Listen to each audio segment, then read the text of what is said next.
VVPAT advocate Prashant Bhushan को supreme court की खरी खरी। जस्टिस संजीव खन्ना ने प्रशांत भूषण से कहा, हर चीज पर संदेह नहीं किया जा सकता। अगर चुनाव आयोग ने कुछ अच्छा किया है तो आपको उसकी सराहना भी करनी चाहिए।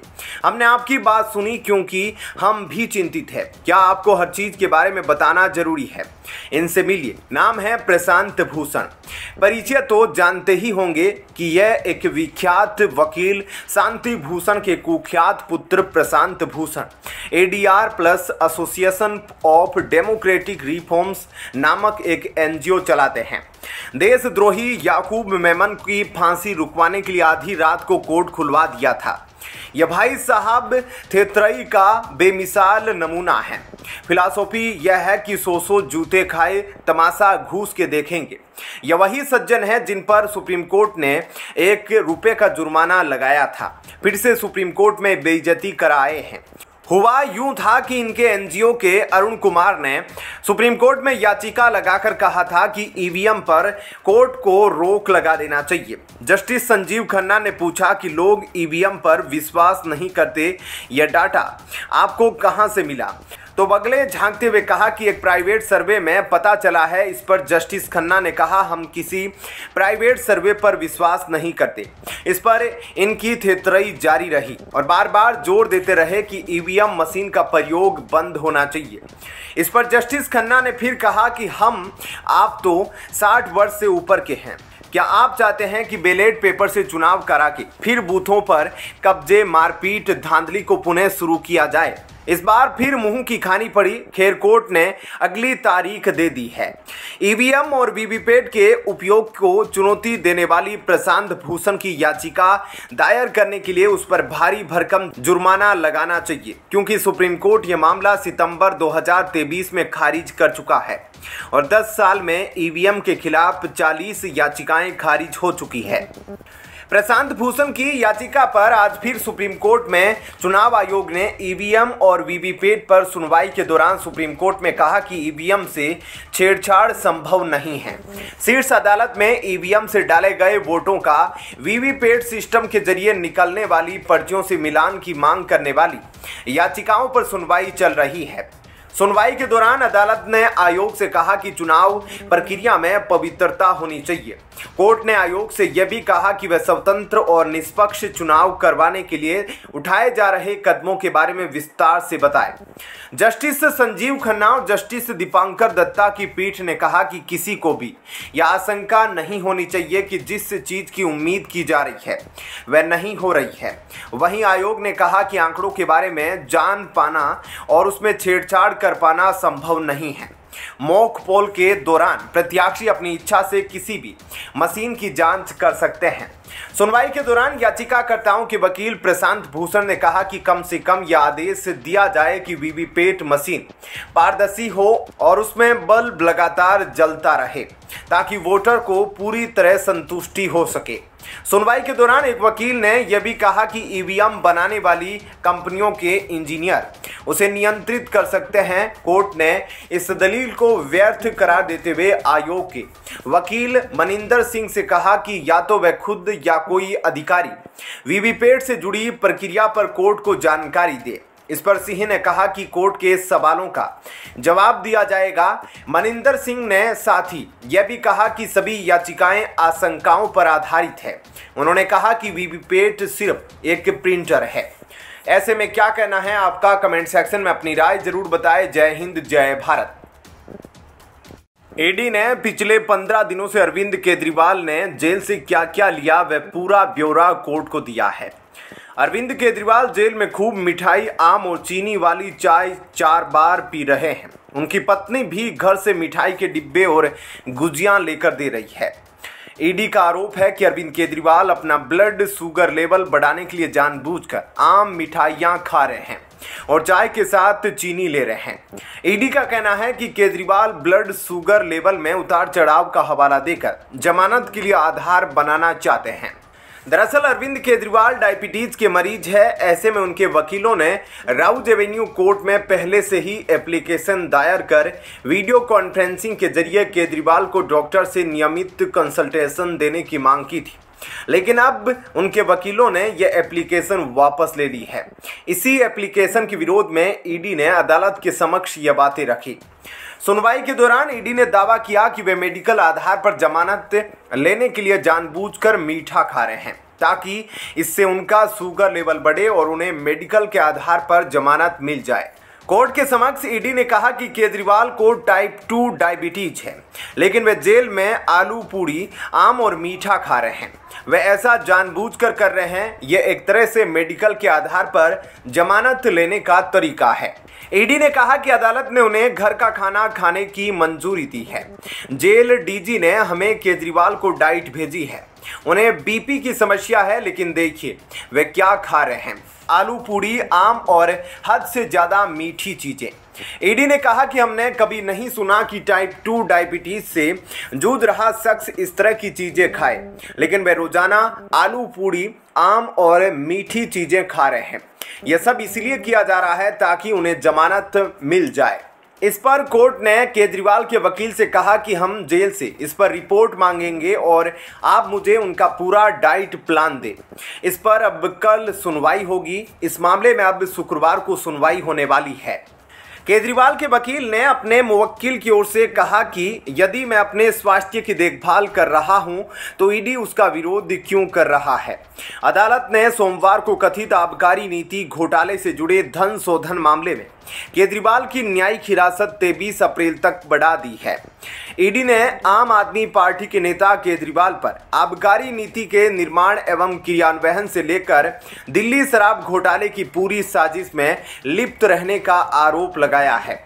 वहीं इससे पहले अरविंद केजरीवाल को जेल से सरकार चलाने की अनुमति देने के लिए दिल्ली उच्च न्यायालय में एक जनहित याचिका दायर की गई है। पेशे से वकील श्रीकांत प्रसाद द्वारा दायर याचिका में केजरीवाल के लिए वर्चुअल कॉन्फ्रेंसिंग के माध्यम से कैबिनेट मंत्रियों के साथ बातचीत करने के लिए आवश्यक व्यवस्था की मांग की गई है।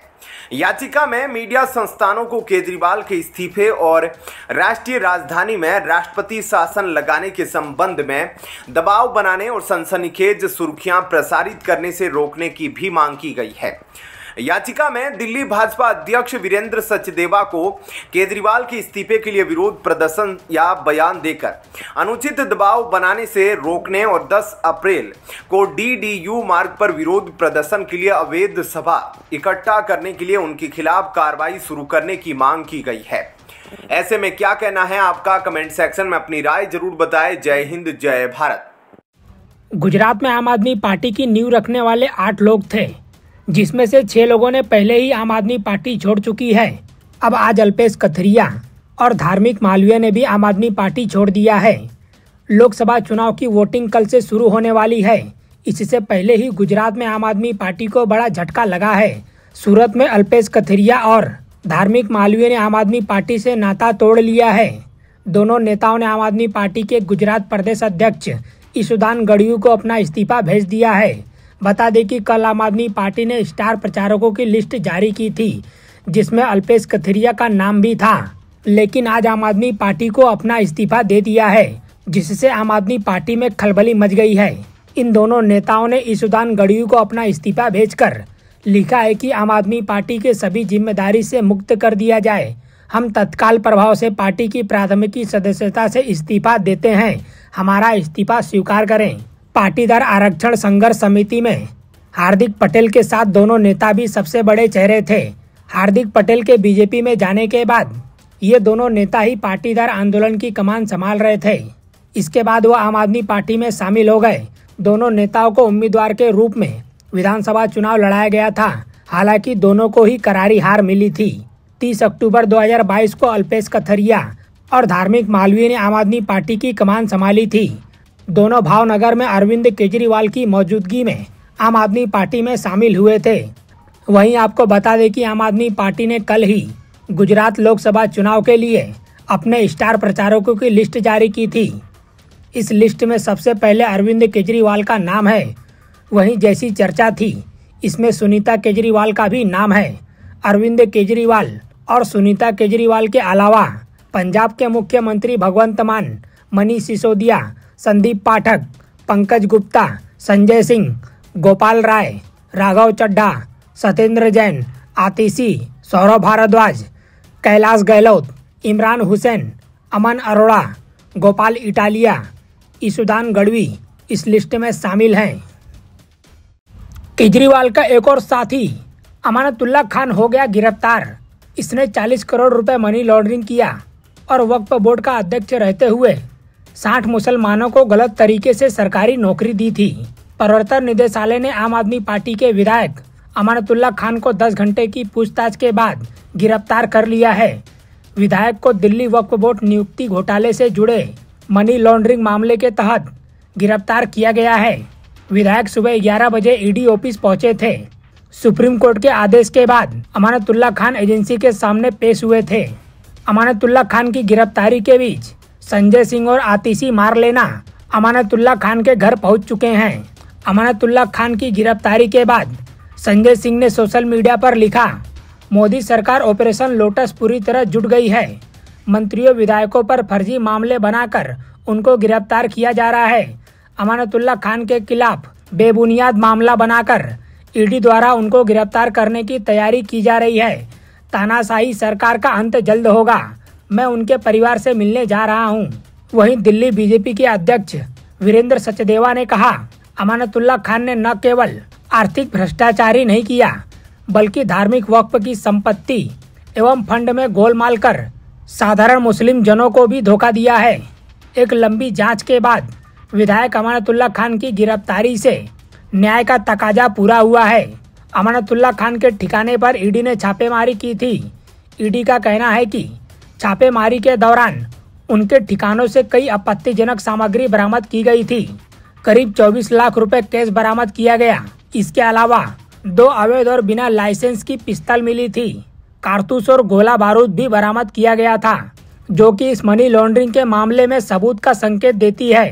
2 दिन पहले सुप्रीम कोर्ट ने आम आदमी पार्टी के विधायक अमानतुल्लाह खान की अग्रिम जमानत याचिका को खारिज कर दिया था और ईडी के सामने पेश होने के लिए आदेश दिए थे, जिसके बाद आज आप विधायक पूछताछ के लिए ईडी दफ्तर पहुंचे थे, जिसमें करीब 10 घंटे की पूछताछ के बाद उन्हें ईडी ने गिरफ्तार कर लिया है। तिहाड़ में रहने वाला हर कैदी अपराधी होता है, फिर केजरीवाल के लिए इतनी खातिरदारी क्यों? जो खुद को आम आदमी कहता हो उसके लिए खास डाइट प्लान क्यों? क्या आम कैदियों को भी इस तरह का 3 स्टार होटल वाला खाना मिलता है? तिहाड़ जेल में रहने वाले सभी आम कैदियों के लिए घर का खाना आता है। प्रश्न तो जेल प्रशासन पे भी खड़े होते हैं। देश एक तो कानून सबके लिए अलग अलग क्यों? वो सीएम है तो बाकी कैदी भेड़ बकरी है क्या? क्या वो सब आम इंसान नहीं है? इतना भेदभाव क्यों? ईडी को भी समझ में आ गया होगा कि किस बला से उसका पाला पड़ा है। या जब दिल्ली के अस्पतालों में घटिया दवाई सप्लाई कर सकते हैं तो बेल के लिए कुछ दिन अपना शुगर लेवल बढ़ाने में क्या हर्ज है? कोर्ट ने घर से खाना मंगवाने की इजाजत इस वजह से दी क्योंकि वो शुगर के मरीज है, लेकिन घर से खाने में आम और मिठाई आ रही है जो शुगर पेशेंट के लिए जहर से कम नहीं है। गजब की खोपड़ी है केजरीवाल की। घर का खाना जेल में खाने की इजाजत है तो घर के खाने में आलू पूरी आम मिठाई आ रहे हैं, लेकिन भाई साहब को शुगर की बीमारी है, फिर भी ऐसा खाना। अनकंट्रोल्ड शुगर होगा तो मेडिकल ग्राउंड पर भी उन्हें बेल मिल जाएगी। सच बोले तो इसकी गलती भी नहीं है, यह तो न्यायालय के गलतियों का फायदा लेने की कोशिश में है। जैसे लालू यादव को बीमारी के कारण जमानत दी गई थी और वे ठाठ बाट से चुनाव मैदान में घूम रहे हैं। क्या यह न्यायालय को नहीं दिखाई देता है? यह केवल भारत में ही होता है। इस पर बीजेपी नेता मनोज तिवारी ने कहा कि सातिर अपराधी की सोच रखने वाले अरविंद केजरीवाल को तत्काल उत्तर प्रदेश गाजियाबाद की डासना जेल शिफ्ट करना चाहिए। राजमहल में रहने वालों की जेल में ठाठ है, क्योंकि दिल्ली की सभी जेल भी तो दिल्ली सरकार के अंडर है। आज कोर्ट में साबित हुआ कि केजरीवाल जानबूझकर मीठा खा रहे हैं। जेल में घर से आलू पूरी आम और मिठाई आ रहा है। घर का खाना खाकर केजरीवाल का वजन बढ़ा। डायबिटीज के पेशेंट को ऐसा मतलब बेल के लिए ड्रामा कर रहे हैं। दरअसल अरविंद केजरीवाल डायबिटीज के मरीज है। ऐसे में उनके वकील ने राउज एवेन्यू कोर्ट में पहले एप्लीकेशन दायर कर वीडियो कॉन्फ्रेंसिंग के जरिए केजरीवाल को डॉक्टर से नियमित कंसल्टेशन देने की मांग की थी, लेकिन अब उनके वकील ने यह एप्लीकेशन वापस ले ली है। इसी एप्लीकेशन के विरोध में ईडी ने अदालत के समक्ष ये बातें कही है। इस पर अदालत ने कहा कि वह इस मामले पर शुक्रवार 19 अप्रैल 2024 को सुनवाई करेगी। अदालत ने साथ ही जेल प्रशासन को केजरीवाल की हेल्थ रिपोर्ट पेश करने को भी कहा। मीडिया से बातचीत में ईडी के विशेष वकील जोहेब हुसैन ने कहा, डाइट चार्ट अदालत के सामने रखा गया है। आहार चार्ट में आम और मिठाइयाँ थी, हमने इसे अदालत के सामने रखा है। वे विशेष रूप से मीठा भोजन खा रहे थे, जिसकी अनुमति किसी भी शुगर रोगी को नहीं दी जा सकती है। जेल डीजी ने हमें केजरीवाल की डाइट भेजी है। उन्हें शुगर बीपी की समस्या है, लेकिन देखिए वे क्या क्या खा रहे हैं, आलू पूड़ी, केला, आम और हद से ज्यादा मीठी चीजें। ऐसे में क्या कहना है आपका? कमेंट सेक्शन में अपनी राय जरूर बताएं। जय हिंद, जय भारत।